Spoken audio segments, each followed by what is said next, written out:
Muy buenos días, tardes, noches, dependiendo de la hora en la que consulten este programa. Nos da mucho gusto que nos acompañen nuevamente. Saludos a todos, grandes amigos, buenos amigos. En esta ocasión tenemos el enorme privilegio de contar con la presencia de un gran escritor, un gran dramaturgo, un excelente actor, me consta porque pues lo he visto, y un director de teatro que es el maestro Miguel Ángel Tenorio. Maestro, bienvenido. No, pues muchas gracias. Después de esa presentación, pues ya dice uno, pues ¿seré yo? Miguel Ángel Tenorio. ¿Habrá otro? No, es el único. Véanlo, completito. Aquí lo tenemos en esta ocasión y nos da mucho gusto que haya venido a nuestra casa, a este su programa Tertulia y Miscelánea. Cedo la palabra a mi compañero y amigo José Otero. ¿Qué tal? Muchas gracias, bienvenidos nuevamente a nuestro programa. Y bueno, vamos a empezar. Cuéntanos un poquito, ¿quién es Miguel Ángel Tenorio?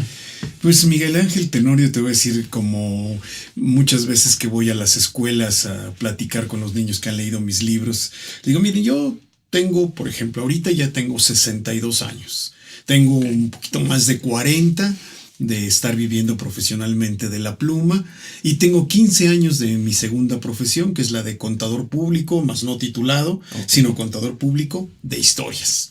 Entonces, más o menos ese es Miguel Ángel Tenorio, que, bueno, pues escribo y cuento historias para niños, para jóvenes, para adultos, y digamos que en resumidas cuentas, ese soy yo. No, muy interesante. Cuéntanos un poquito de este libro que tenemos aquí.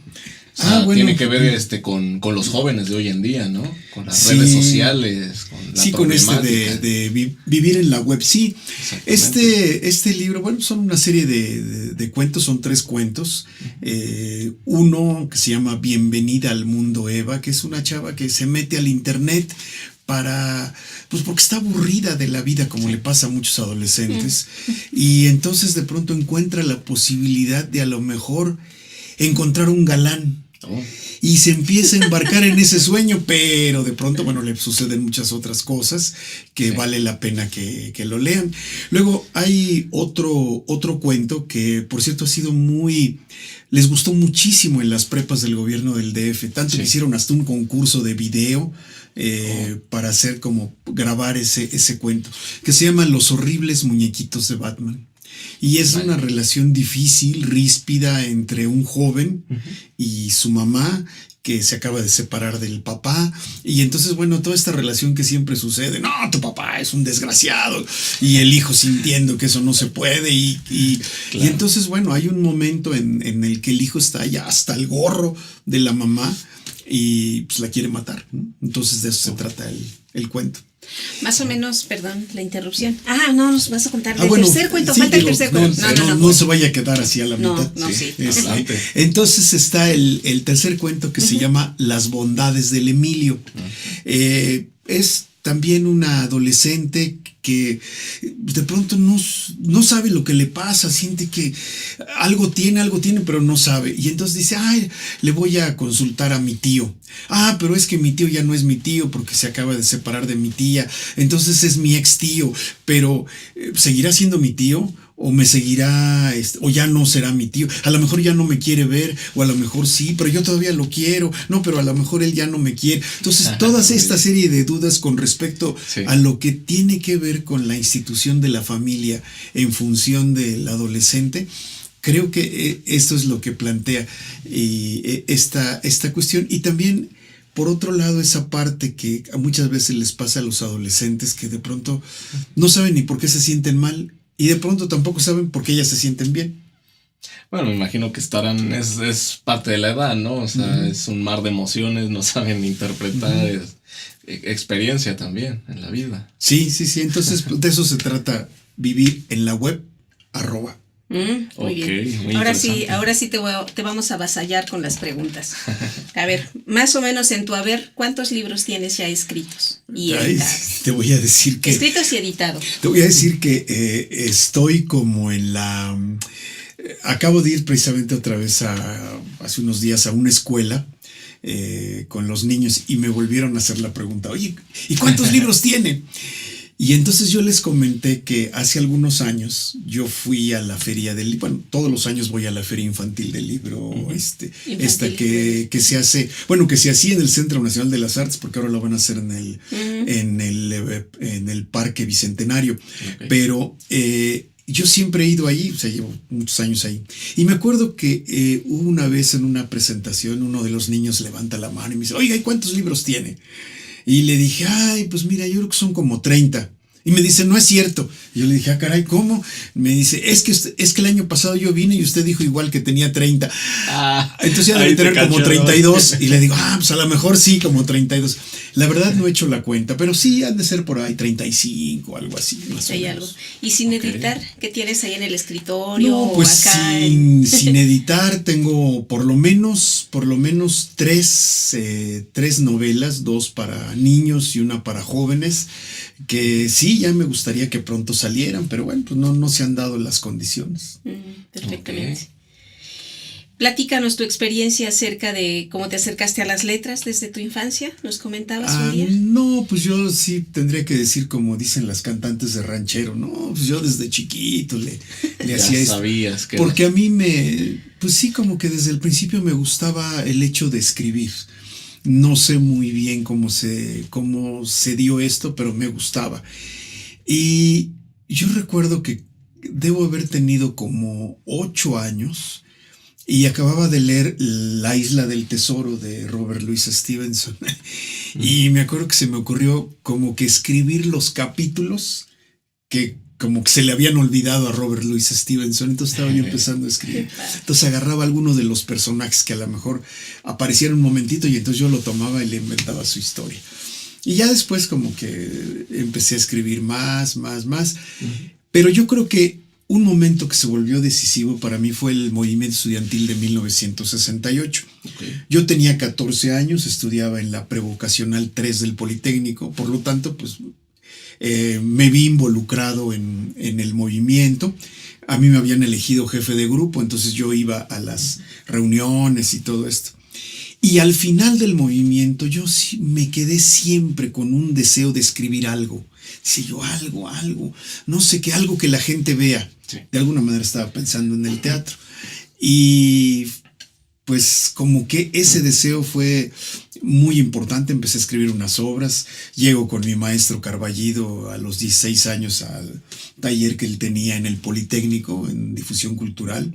Y me dice, ¿has escrito algo? Pues sí, y le llevé todo mi tambache de obras.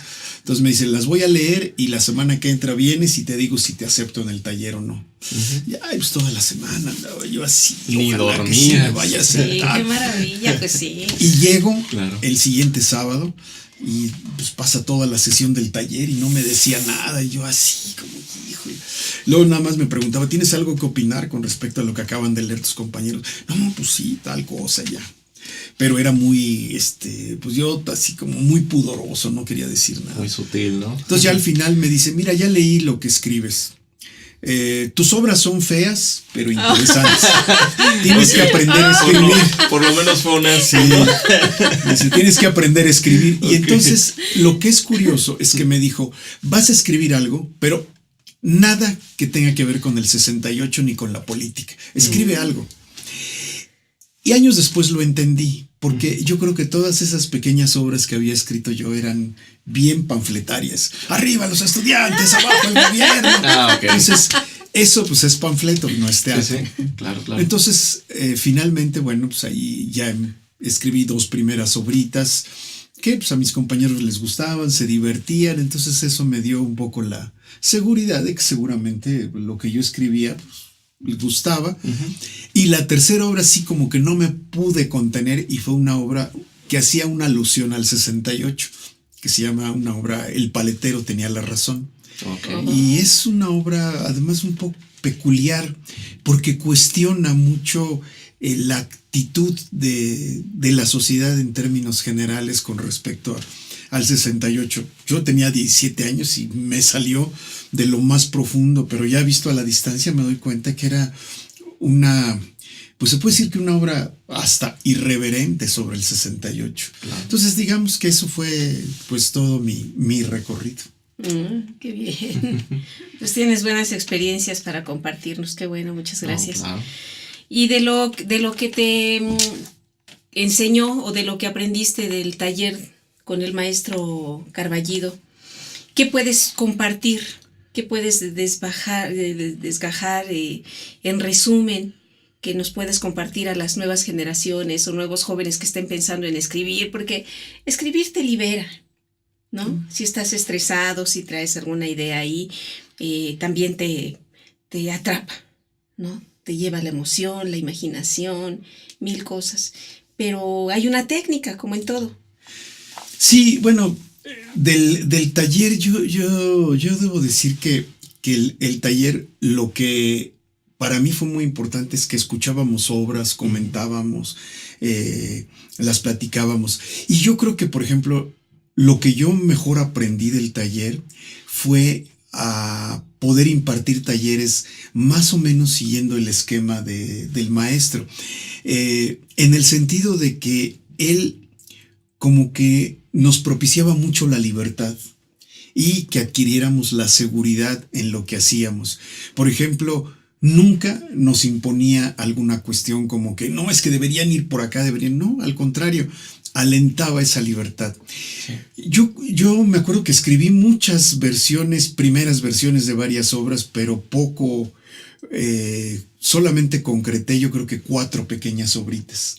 Fue hasta después del taller, ya en el año 74, que escribí una obra de la que había yo llevado ya una primera versión y la habían escuchado, me habían hecho comentarios, pero así como que se había quedado ahí medio arrumbada. Pero yo creo que ya toda esa experiencia en conjunto y como si yo estuviera analizando la obra desde la perspectiva del maestro, entonces yo creo que eso fue lo que me ayudó, es decir, el aprendizaje de la metodología. Yo creo que eso fue lo importante. ¿Y cuál es la metodología? Pues hay algo que es como aparentemente muy sencillo, pero bastante complejo. Claro. Es creer en lo que acabas de hacer, en lo que tú escribiste. Porque sucede, y esto yo lo veo, a veces uno escribe y dice, no, me salió perfecto. Pero estás influido por tu consciente que trata de estar a tono con lo demás. Y tienes que aprender a escuchar tu voz interior que te diga, esto sí vale, o aquí hay algo que no está checando. Ese es el punto. Yo creo que es muy sencillo escuchar tu voz interior, pero a la vez es complejo porque siempre le ponemos muchas capas del aparente razonamiento que en realidad muchas veces son puros prejuicios. Claro. Y entonces eso nos impide llegar a entender realmente lo que estamos escribiendo. Claro, es creerte lo que escribes, ¿no? Sí, sí, creértelo con una convicción profunda. Claro. Y luego también está padre esto que mencionas de tener una visión desde afuera, ¿no? Tienes tu obra o el producto de tu trabajo, lo que estás creando, tu creación, y alejarte, ¿no? Para ver con otra óptica. Sí, mira, por ejemplo, yo hoy en la mañana que estaba escribiendo, que estoy en estos últimos 2 años me ha dado por estar escribiendo mi autobiografía todos los días, va saliendo un capítulo. Y entonces, por ejemplo, estaba yo recordando un poco como cuando escribí mi obra que se llama Travesía Guadalupana.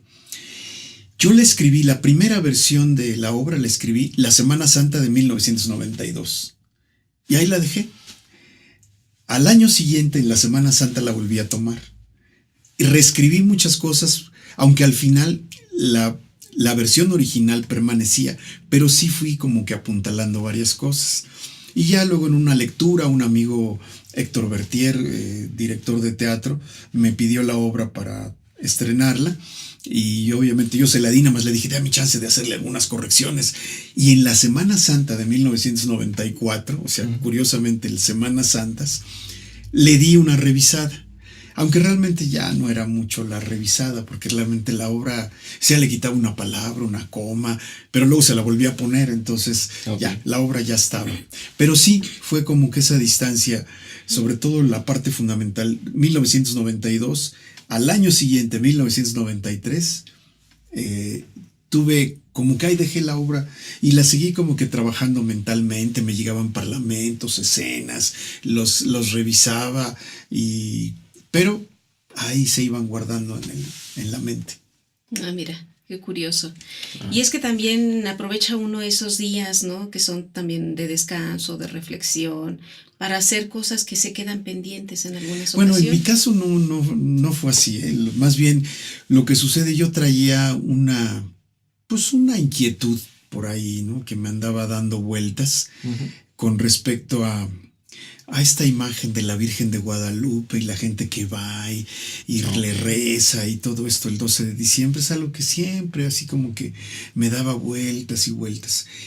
Y en la Semana Santa del 92, me acuerdo que con mi segunda mujer fuimos a Malinalco, porque ella quería así como que recibir el 21 de marzo la llegada de la primavera. Entonces como que entramos en ese contacto con ese mundo prehispánico y todo. Y luego Chalma, y luego empecé a leer muchas cosas y me empecé a clavar luego el ambiente de Semana Santa en la Ciudad de México, distinto al de las playas, y entonces escuchar que salen de las iglesias las procesiones y la gente rezando, y entonces todo eso como que se me volvió un mare magnum que me fue llevando a escribir la obra, tanto que yo me acuerdo que me levantaba tempranísimo, escribía como siempre, pero me echaba un montón, luego me iba yo a correr, a desayunar y regresaba a seguir escribiendo. Estaba yo como metidísimo, o sea, claro, como que no me podía despegar del asunto, y escribía, leía, corregía, revisaba, volvía a escribir y me eché así toda la semana. Sí, o sea, ya visto como lo platicas, sí es interesante y sí se vuelve de pronto como un volcán en erupción. Sí, yo me acuerdo que el Viernes Santo, que de pronto estaba yo en la casa escribiendo, y escucho así como que unos como gritos, lamentos, me voy a asomar a la ventana, era una procesión, ¿no? Que había salido de la iglesia, y veía yo a la gente como muy metida, y me impactó. Y entonces obviamente eso también le dio un cierto giro a lo que estaba yo escribiendo. Claro, lo escribes con más sentimiento. No te podría decir si sí, simplemente me impactó y seguramente todo eso revolucionó lo que ya estaba. Claro. Oh, pues, qué tal. Y por ejemplo, a ver, sabemos que esto del arte, no solamente la escritura, cualquier disciplina que tenga que ver con las artes, es complicado. Cuéntanos cuál fue tu experiencia, qué sabor te quedó desde que empezaste tu carrera como escritor. Me imagino que no ha sido algo fácil, ¿no?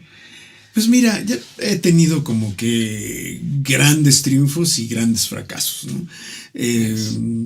Lo cierto es que para mí escribir es la vida. Eso ya por encima de todo es la vida. Porque yo no concibo mi propia vida sin escribir. Entonces, eso es lo que me ha ido llevando por distintos caminos. Incluso, por ejemplo, he hecho como 3, 4 trabajos que han sido no de escribir, pero que de alguna manera me los ofrecieron por ser el escritor que soy, ¿no? Claro. Entonces, eso es muy curioso, y para mí fueron aprendizajes muy importantes, y donde además seguramente el hecho de ser escritor me permitió hacer bien mi trabajo. A veces te puedo decir que de pronto las puertas se cierran. A mí, por ejemplo, y yo creo que esto ya es para toda la vida, a mí la Compañía Nacional de Teatro un día se me cerró. Yo en 1977 me acuerdo que me acerco y les llevo mis obras y me dicen, no, el teatro mexicano está muerto. Aquí ya no hay autores que valgan la pena. La Compañía Nacional de Teatro se va a dedicar a las obras de vanguardia, a los grandes autores. Y me acuerdo que pues sí, para mí fue así como un revés muy fuerte. Claro.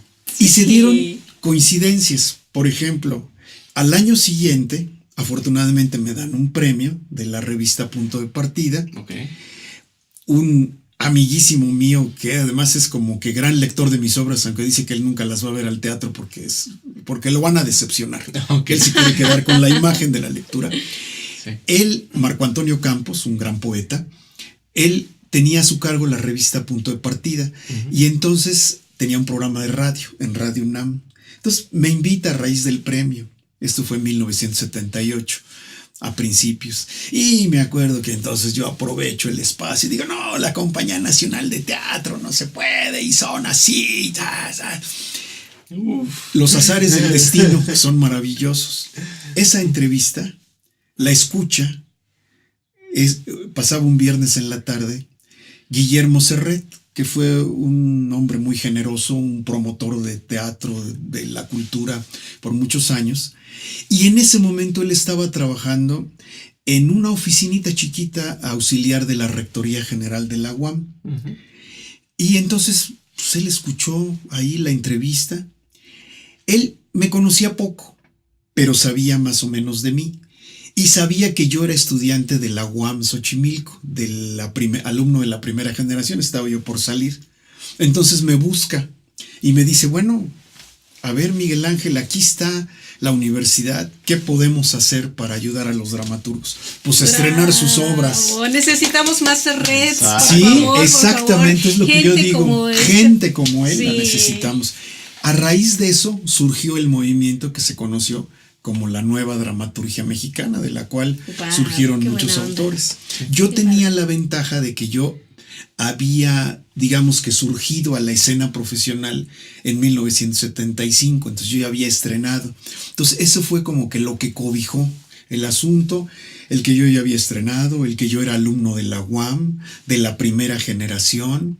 Entonces eso permitió que se dieran las condiciones para que la UAM hiciera este proyecto de la nueva dramaturgia mexicana.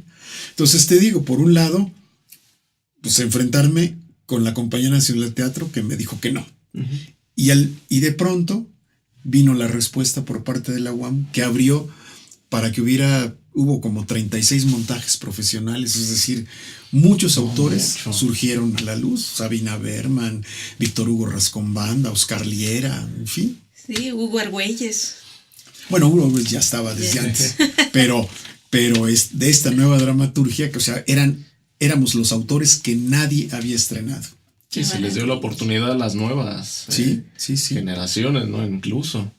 Sí, entonces eso fue muy bueno, porque finalmente a la vuelta de los años pues hemos logrado desmentir eso que dijo la Compañía Nacional de Teatro en aquel entonces, en voz de Luis Jimeno y de José Solé.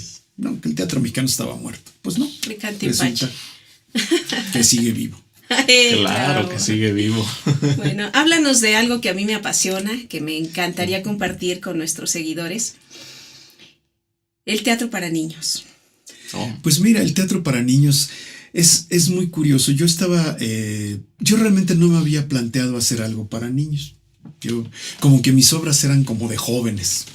Pero por alguna razón me acuerdo que en la UAM, yo estaba en el último trimestre de la UAM, estábamos haciendo nuestro trabajo pues ya para la titulación, y entonces yo dije, voy a escribir un guión para una película para niños.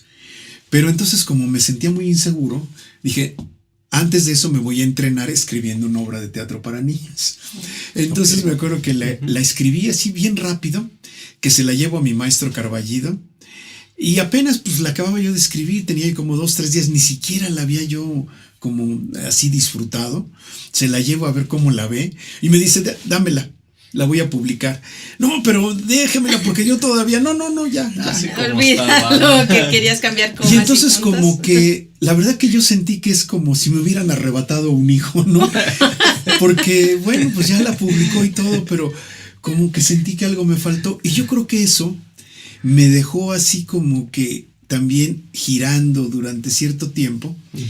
Y entonces llego termino la UAM y digo, yo quiero vivir de escribir. Claro. Y entonces voy a tocar puertas y voy a Canal 11 y digo, oiga, pues yo quiero escribir. No, pues aquí no hay trabajo de eso. No, ¿cómo no? Si es un canal de televisión. No, pues no. Bueno, me costó mucho trabajo hasta que conseguí la cita con el director general. Pero luego me canceló la cita no sé cuántas veces. Hasta que un día, de pronto, pues no sé, finalmente ya me recibió, platicamos. Y yo le eché todo un rollo de lo que debía ser el teatro, el teatro para niños y todo esto. Y yo todavía a nivel teórico. Sí. Y de pronto me dijo, no, pues está bien, ¿no? Muy bien, yo le hablo. Pero pues pensé, dije, no, pues no me va. Gracias por venir, nos sí. dicen. Y un día que suena el teléfono, que me habla, que me quiere ver inmediatamente, pues voy para allá. ¡Ay, qué bueno! Y me dice, le presento a María Luisa Alcalá, ella quiere contar cuentos. Y yo creo que pueden hacer buena mancuerna. Wow. Y efectivamente inventamos un programa, bueno, que se llamó Los Cuentos de María Luisa. Y empezamos, en el año 79 salimos al aire todos los días. Y a raíz de eso, bueno, de escribir todos los días un cuento que era una adaptación y todo, pues de pronto, por ejemplo, se me queda muy claro una obra que después se llamó Detrás de una Margarita, y luego El cielo nuestro que se va a caer, y así, y empezaron a salir varias obras. Del cielo nuestro que se va a caer, me gusta mucho esa obra por su temática. Justamente me parece tan actual, es un problema tan grave que estamos viviendo y lo vemos reflejado en el cambio climático. Y los personajes tan fantásticos, esa es una fábula, ¿verdad? Porque pues está la gallina fina, el gallo malayo, estos personajes tan singulares, y la historia es maravillosa porque justamente nos refleja que los grandes empresarios, por sus intereses mezquinos, no se dan cuenta del daño que están causando, ¿no? Y se va comercializando a otros cielos, de otros lugares. Sí. No, yo, a mí digo, la obra, a mí me encanta desde que la escribí. Sí, es hermosa. Y creo que la propuesta que hago de que es la movilización social la que va a hacer transformar a la sociedad, estoy absolutamente convencido. A lo mejor cuando la escribí, esto de la movilización social se veía tan lejano, y afortunadamente creo que ahora ya no es tan lejano. Digo, a lo mejor falta mucho, pero pues hay que seguirle. Sí, claro. Bueno, yo tengo una de esas inquietudes que ojalá el universo contribuya para que se lleve a cabo. Poner en escena esta obra. De verdad es encantadora. Si no la conocen y tienen oportunidad, léanla. Se las recomiendo ampliamente. Titiriteros, cuenteros, teatreros. Les guste o no el teatro para niños, yo les aseguro que ustedes leen El cielo nuestro que se va a caer y van a quedar atrapados. Se van a sentir como yo con esta lluvia ácida. Muy bien. Pues estamos muy contentos charlando aquí con el maestro Miguel Ángel Tenorio. Y pues vamos a seguir un rato más, que nos comparta sus experiencias. Claro que sí. Bueno, un poquito más con respecto a lo que es el libro. Hablaste un poco de lo que es la trata, de lo que es los reclutadores por internet, por las redes sociales. ¿Qué nos puedes decir de eso? Pues precisamente en el caso del primer cuento, el de Bienvenida al mundo Eva, es eso, que ella poquito a poco, y parece que todo va muy bien y no deja de ser un juego, y de pronto cuando se da cuenta, y al mismo tiempo le sucede que como que sus voces interiores le dicen date cuenta, y ella no me quiero dar cuenta, sí date cuenta, no, y es esta lucha interna que creo que es precisamente lo que construye la identidad de cuando tus voces interiores te dicen una cosa y tú quieres conscientemente ir por el otro lado, aún a sabiendas de que hay algo que no está bien. En el fondo, más que una cuestión moral, es una cuestión de privilegio o de privilegiar lo que para ti es importante en la vida, ¿no? Entonces yo creo que esos cuestionamientos, pienso que mucha gente se podría salvar de todas estas cosas si tuviera ese atisbo de conciencia, ¿no? Claro, bueno, eso también tiene que ver mucho con pues la cultura que de uno tiene, ¿no? O sea, digamos que en nuestras épocas no eran tanto de computadoras como hoy en día, de redes sociales, de tanto teléfono. Pero de todas maneras, yo ¿sí? Por ejemplo, yo en esa parte sí creo que antes igual había muchas cosas. Más bien lo que pasa es que sabíamos menos. Pero, por ejemplo, yo me acuerdo que un día íbamos regresando de un partido de fútbol, debemos haber tenido como 13, 14 años después de haber jugado, y veníamos creo que en la noche, y me acuerdo que un carro se para y y nos dice, no, pero ¿no quieren un aventón, muchachos? No. No, pues no. Y uno de nuestros compañeros, no, sí. Y se acerca y todo. Y dice, no, ya me dejó su teléfono. Y yo dije, pues, quién sabe, man, quién sabe. Y tu intuición te dice que quién sabe, ¿no? Sí. Entonces, más bien el chiste es como aprender a alertar la intuición. Exactamente. Sí, claro, es peligroso. Así como en aquellos tiempos te decían, no hables con extraños. De la escuela a tu casa y de la casa a la escuela derechito. No te vayas de pinta, aguas con las malas amistades. Hoy en día te dicen, no aceptes a personas que no conozcas. Ten cuidado con lo que publicas, con lo que compartes. También hay focos rojos, hay alarmas que nos previenen. Pero con todo y el peligro que existe, creo que lo básico y que abordas en este libro muy acertadamente en los 3 cuentos es la buena comunicación, la buena relación con los tuyos, con los más cercanos. Y es que yo creo que ese es fundamental. Por ejemplo, tengo una novela para niños que se llama El monstruo de la escuela, que es una cuestión sobre el bullying, ¿no? Claro. O sea, realmente yo no lo pensé así como el bullying, ni la menciono así, pero ya digo, ya ahorita todo el mundo dice, es que es la del bullying. Bueno, sí, es la del bullying.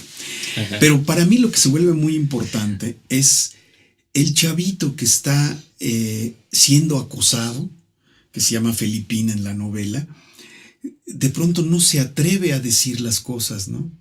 Y no es que tenga mala comunicación con sus papás, sino que yo creo que el asunto es que es muy vergonzoso para uno recibir y poderlo decir ante todos los demás. Claro. Entonces, yo espero que la novela les permita a muchos identificarse y que entonces sí se atrevan a comunicar, ¿no? A decir algo que cambie las cosas. Porque yo creo que decirles, no, es que habla, di esto, pues sí, las cosas siempre que vienen desde arriba, pues nunca pasan, ¿no? Sino tienen que venir desde adentro. Estaba padre ese eslogan que manejaban las televisoras hace tiempo de aléjate y cuéntaselo a quien más confianza le tengas. Sí, yo creo que eso es lo que hay que hacer. El chiste es encontrar la manera en que eso le toque, porque yo creo que muchos sí lo saben. El asunto es que no lo hacen. Sí. Sí, se cierran. Tendrá que ver con esta falta de saberse expresar. Digo, por ejemplo, tú eres un hombre que se expresa a través de la pluma, de la escritura, los poetas, de la palabra y del ritmo. Los artistas es los que tienen más estas posibilidades de expresión. Pero hay gente que no sabe cómo. No sabe cómo decirlo, aunque tenga contacto con gente muy cercana, un hermano, una buena amiga, un buen amigo, siempre aquí se le va a quedar atorado porque no sabe qué palabras utilizar, sí, o de qué modo expresar lo que está sufriendo. Yo creo que por eso se necesitan muchas historias que la gente pueda leer, porque yo sí creo que ahí es donde está el vínculo. Yo sí creo, una buena historia que tú lees y te toca sobre un problema importante, te mueve. Claro, te identificas con eso. Yo sí creo que eso es lo que hace falta. Está bien los comerciales, está bien la promoción y todo, más que nada como que para que todos los que estamos alrededor del que sufre el problema estemos conscientes. Pero el que sufre el problema, yo creo que un buen libro, una buena obra de teatro, una película, eso es lo que le va a tocar. Claro. No, y más en esta época, ¿no? Donde los lectores pues ya están desapareciendo. Sí. Con las redes sociales y esto ya... Y los audiolibros. Ahora ya se van a poner de moda los audiolibros. Exactamente. Y entonces estos van a empezar a parecer obsoletos. ¿Tú qué opinas de eso? Si hay audiolibros, excelente. Yo creo que de todas maneras, el chiste es que yo creo que lo más importante es que la gente pueda imaginar.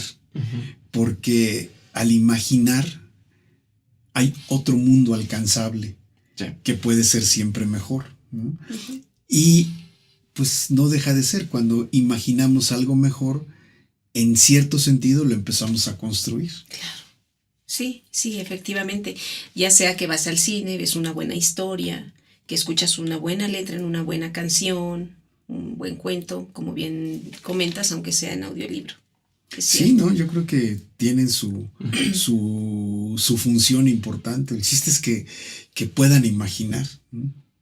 Ahí, por ejemplo, mira, lo que estoy haciendo mucho ahora desde hace 15 años, cuando me metí a esto de contador público de mis propias historias, que bueno, por distintas razones le entré a esto, pero me doy cuenta y me gusta mucho eso, advertir que la gente puede imaginar lo que les estoy contando. Entonces, si ellos se descubren a sí mismos con esa capacidad, el mundo puede ser diferente. Sí, por supuesto. Que no necesitan que me cambie de vestuario ni nada, sino simplemente que lo puedan imaginar, que digan, sí, eso me parece maravilloso. Pero lo más maravilloso es que hay pocas personas que tienen ese don. Que tienen ese don de, a través de su expresión, ya sea por la palabra oral o escrita o corporal, tienen esa facilidad de llevar al público, a las masas, hasta esta capacidad de imaginar, de trasladarse, de transportarse, de vivir. Así Es más fácil en el teatro, creo, llevar al público al sufrimiento que a la risa. Porque me ha tocado como espectador asistir a algún espectáculo teatral donde el actor está sufriendo, se está desgarrando y fácilmente me engancho en esa emoción. Sin embargo, que me lleven a la risa, cuando estoy en la carcajada, aplaudo verdaderamente al artista, al que está ahí, porque sé en carne viva, en carne propia, lo que implica. Y te agradezco, Miguel Ángel, eres un hombre talentoso, te vi en El Cuervo, en El Hijo del Cuervo. Uy, comercial. No saben unas chelas, No, pues sí. Ya las rolan, nos las deben. Pero a lo que voy es al asunto de esta maravilla de poder tener esa magia de envolver y de traer y de llevarnos y de elevarnos y de sacarnos de tu aquí y ahora para transportarnos a una situación imaginaria. Sí, no, pero yo creo que ese es como que el gran chance, esa es la gran posibilidad.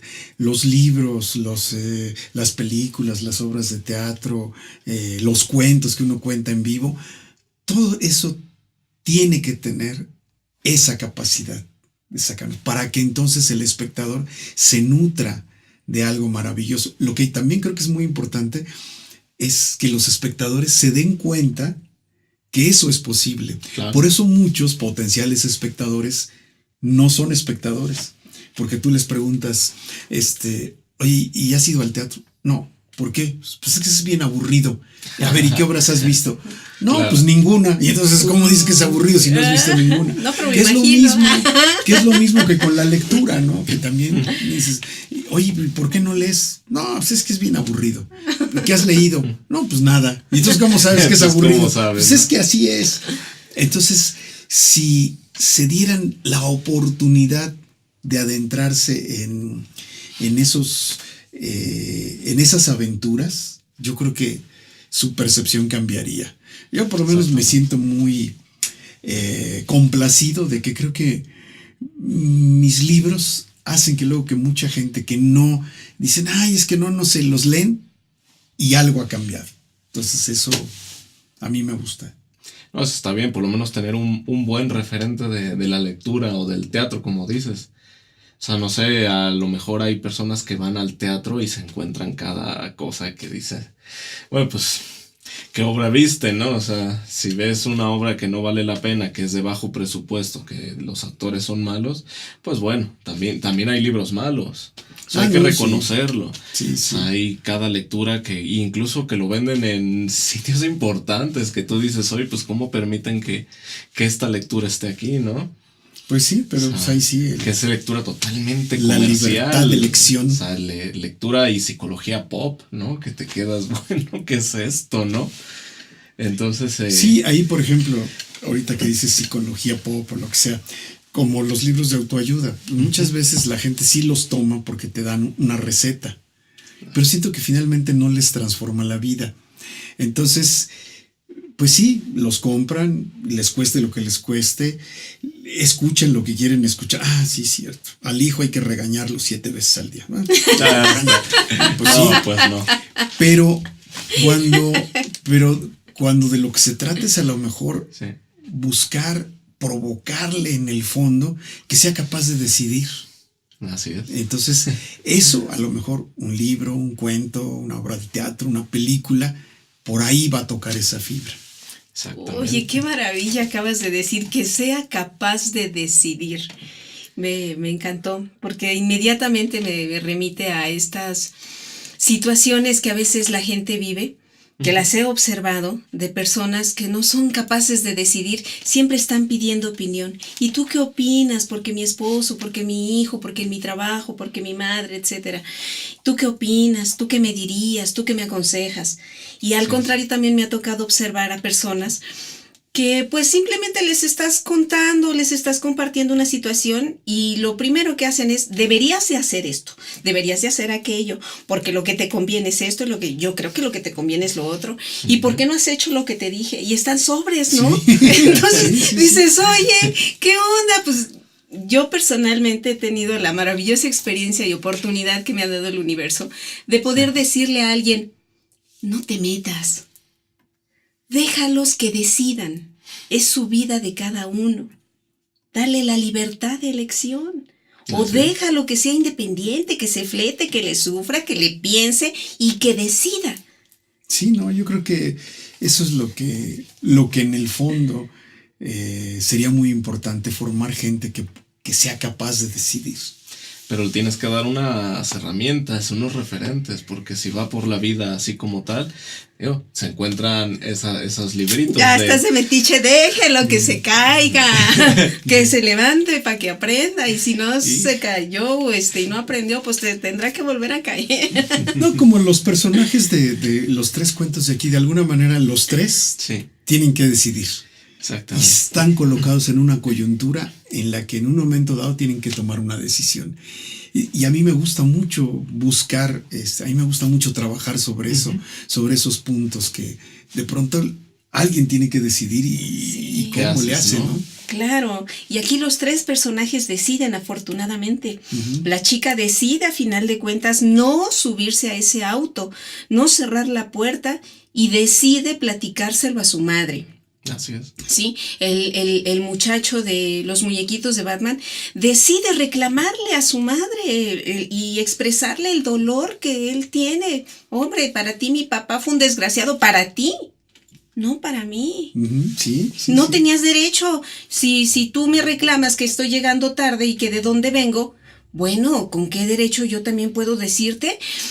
¿Por qué me tiraste mis Batman? Sí. Eran míos. Sí. Entonces el chico decide platicarle a su mamá también su situación, el error en el que estuvo a nada de cometer un crimen. Todas esas cosas que son de la vida cotidiana, a lo mejor llevadas a un extremo, pero en cosas mucho más cotidianas, está la posibilidad de ejercer la decisión. Claro, y en el último cuento también, la chica esta decide, ese es como el cuento que más nos expone esta situación de la inseguridad, de la incerteza. ¿Qué va a pensar de mí? ¿Qué tal si sigue siendo mi tío? ¿Qué tal si ya no es mi tío? Pero si le digo a mi tía, ¿y qué tal si se enoja? ¿Y sí? ¿Qué tal si las invito? ¿Y qué tal si no? Todo el tiempo está en este cuestionamiento de poder decidir. Sí, y de pensar qué van a decir los otros de mí, cuando en realidad pues lo más importante, y hay un momento en que el papá le dice también, pues es que lo más importante eres tú, ¿no?